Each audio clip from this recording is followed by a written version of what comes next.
Olá, pessoal. Espero que todos estejam bem. Professor Jordão falando. Vamos dar continuidade no nosso assunto do capítulo 21 agora. Nas aulas anteriores, a gente estava falando sobre as funções inorgânicas. Terminamos no módulo anterior falando dos óxidos, tá? Agora, no capítulo 21, a gente vai mudar um pouquinho de assunto, tá?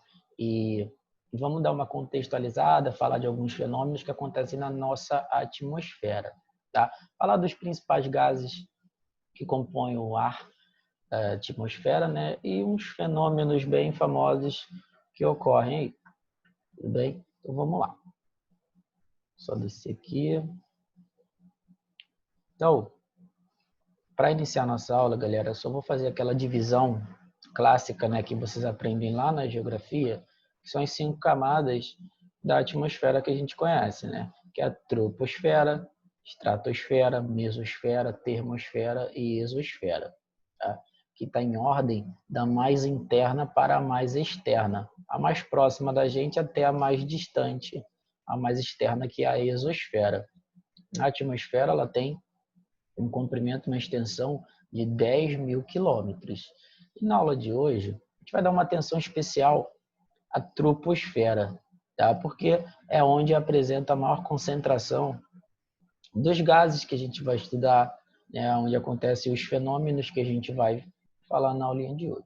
Bom, continuando, nesse primeiro momento, a gente vai falar justamente dos gases que compõem esse ar, né? O ar que a gente costuma falar, é o ar que eu respiro, é o ar atmosférico, né? Mas não é tudo que está lá que a gente respira, né? Então, em aulas antigas de biologia, de química, até de geografia, tá? A gente sempre aprende que os principais componentes do do ar atmosférico são os gases nitrogênio e oxigênio, não é isso? A gente, em algum momento, de repente, até achou que só existiam eles dois, não é verdade? Mas hoje a gente vai aprender que existem diversos outros gases, mesmo que em concentração muito baixa, porque olha a situação aqui. O gás nitrogênio, ele é o campeão no ar atmosférico, né? Ele tem uma concentração aproximadamente de 78%, tá? Ninguém chega perto dele. E o gás oxigênio tem uma concentração próxima de 21%. Então, juntando o gás nitrogênio com o gás oxigênio, dá aproximadamente aí quase, né, 100%. A gente pode falar que é quase tudo deles, né? Mas não é, porque existem outros gases aí que, somando a concentração deles, né, a quantidade deles, dá um total de 0,97%. Muito pequeno, né? Menos de 1%. Isso. Quem são esses outros gases? Tá? Tem uma galerinha aqui bem famosa, que são os gases nobres, que a gente estudou lá em tabela periódica, né? O gás argônio, o gás neônio, o gás hélio, o gás criptônio e cadê o gás xenônio, né? São nobres porque eles são gases encontrados no ar na forma monoatômica deles, não precisam se ligar a ninguém. Tem outros gases aqui conhecidos, né? O gás hidrogênio e o gás ozônio, e outros gases como substância composta aqui, que é o dióxido de carbono, o óxido nitroso e o metano, tá? Dessa galera toda, a gente vai dar uma atenção especial na aula de hoje para o gás nitrogênio e para o gás oxigênio, né? O gás oxigênio, ele é muito importante, é meio óbvio, né? Pela respiração, tá? O gás nitrogênio pelo ciclo do nitrogênio, que ele é fixado por bactérias. Tem uma aula de biologia que vocês vão aprofundar bem isso, né? Falar do ciclo do nitrogênio, tá? Que é um pouquinho diferente, né? Um pouquinho não, bastante diferente do ciclo do carbono. O nitrogênio ele não consegue ser fixado por animais e vegetais, ele é fixado por uma bactéria especial, né?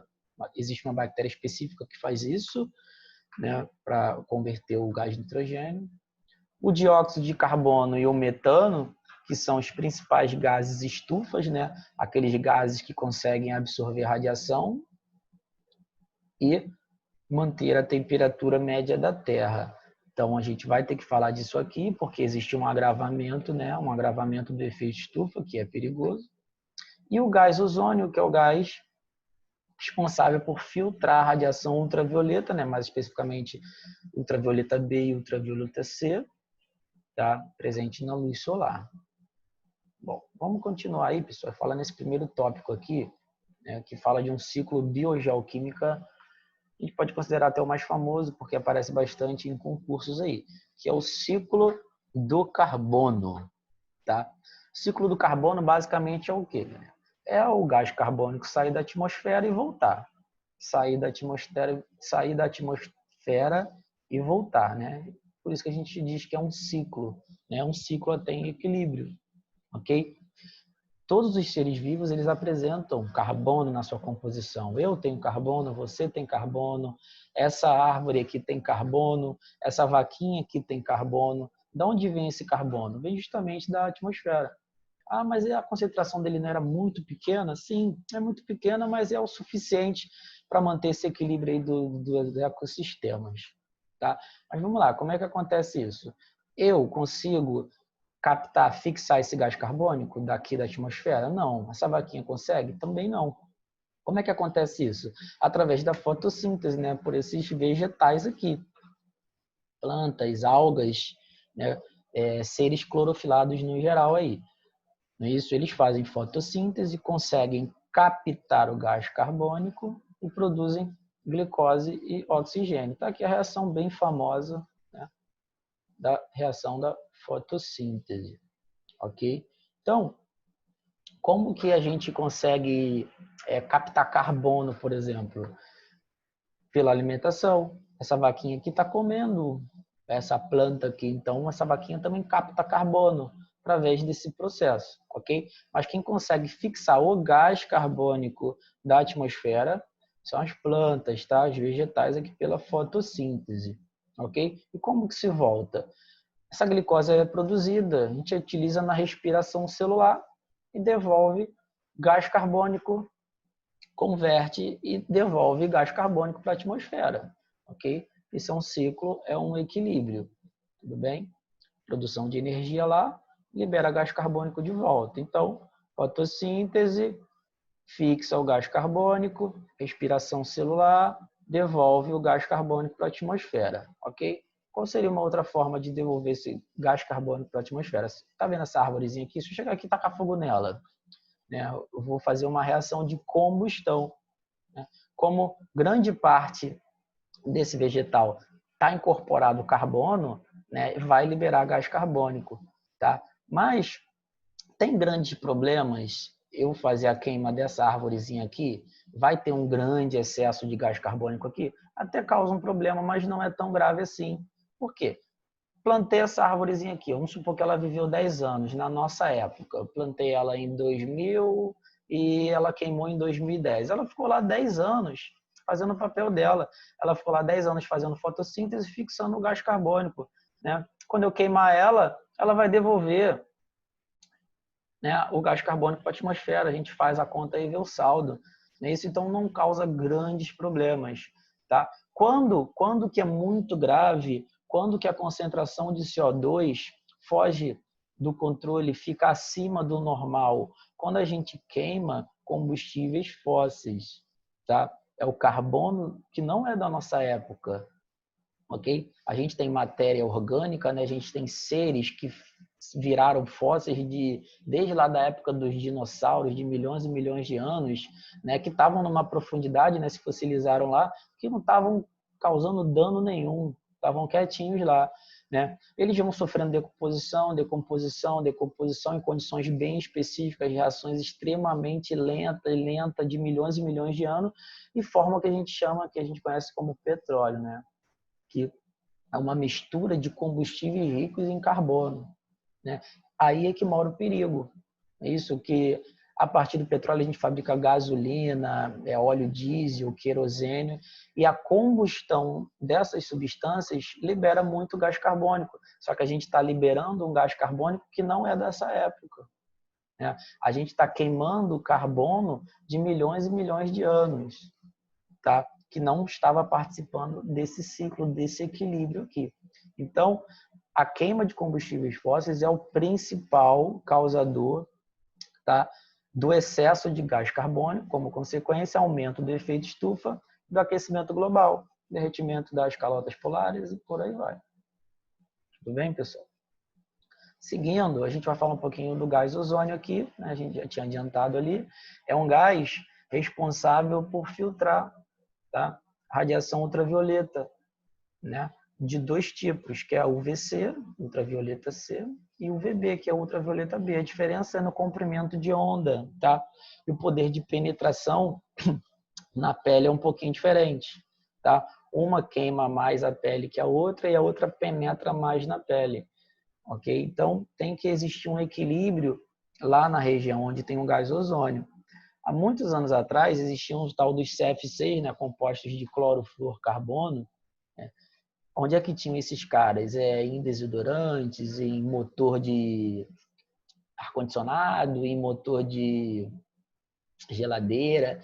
E esses gases, né, eles se juntavam lá na parte onde tem o ozônio e destruíam o ozônio, reagiam, consumiam o gás ozônio, diminuindo a quantidade de gás ozônio, causando um desequilíbrio. Logo, o gás ozônio não estava conseguindo fazer o papel dele de forma correta, que era filtrar as radiações ultravioletas, né?